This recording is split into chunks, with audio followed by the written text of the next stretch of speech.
Good afternoon. Well, first, I want to thank Ramon to invite me to this event, because I am very proud to be part of the prehistory and the early story of IFAE. Yeah, after seeing all these talks, even more. I was a PhD student at IFAE, working in the Aleph experiment, and in fact my career at IFAE was very short. I will explain why. Now I am chief scientist of Grupo AIA. Grupo AIA is a very special company. It's a company that I think has been able to perfectly transfer all the knowledge that we are using in the basic science to be applied to real industrial problems. And I think this is very uncommon in the actual companies we can see. Okay. My first work at IFAE was my tesina with Ron Miguel, and I started analyzing the muon events in the Aleph experiment.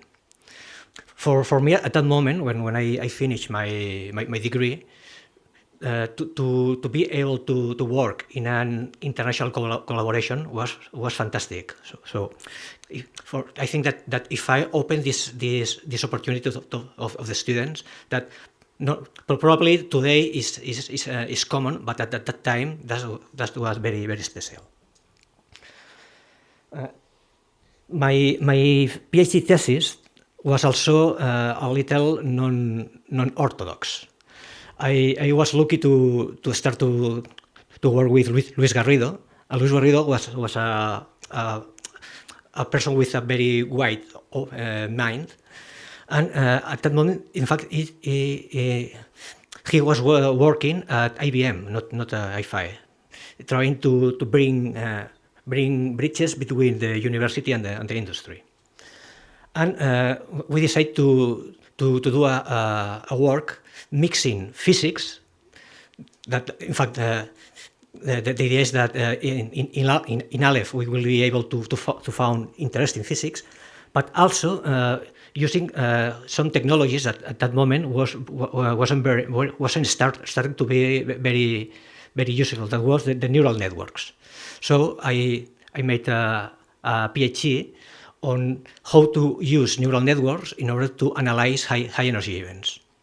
And I as I tell you, for me was very interesting to learn these kind of things, because afterward my professional work was very, very related to this, to all the things I learned at this part.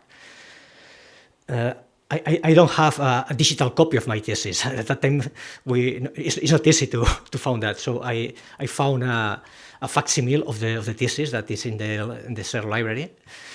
And one interesting thing is that some of the analysis we made at that thesis start to be interesting today also. So in the final part of my talk, I will explain in which context this is true. Okay.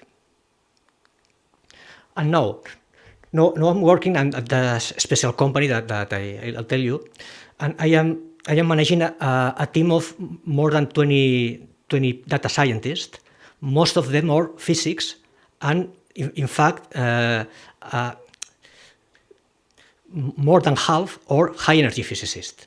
So we discover that people that has the opportunity to work in a high energy experiment get some capabilities that makes very, very, very, very useful in order to analyze data and to make models of the reality.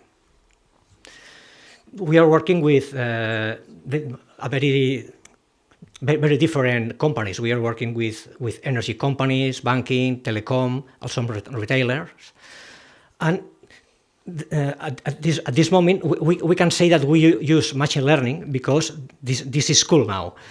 In previous years we are only using algorithms. In fact, the lemma of the company is that we are doing algorithms for a better world. Okay. One interesting project that we are working now is that we are in the third project with NASA, applying a methodology of calculation that we developed to make calculations in the power network systems.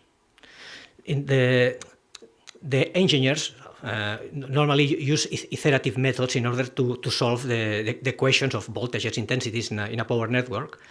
But they don't realize that, in fact, the power network equations are algebraic curves. So you can apply a lot of theorems, a lot of mathematics in order to solve this problem in an exact way, not iteratively. And this is very important for NASA, because when a spaceship is several hours from Earth, it's not possible to control the electrical network of the spaceship in real time by operators in Earth. So they need an automatic way to control the network, and this implies they need exact calculation. They cannot have any problem of convergence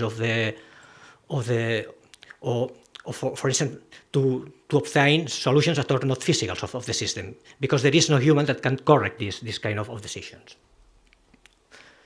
Okay. Finally, an interesting twist of this story is that in my spare time, and just for fun, 2 years ago I started to compete in the so-called competitive data science. There are some platforms in which companies put their data and try to put a challenge to data scientists in order to compete to get the maximum accuracy or something like that. And last year I entered a competition that was very interesting for me. That was a competition organized by LHCb. It was a competition trying to obtain the best event selection algorithm to found a decay that is not allowed by the standard model, that probably can be a signal of new physics. And I don't win the competition, so my solution was not the most efficient, but was the most useful from a physical point of view. So probably my algorithm will be used in LHCb in order to select events.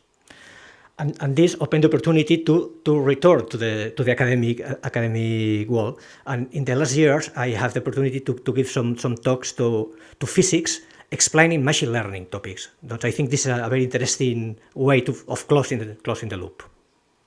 So thank you very much.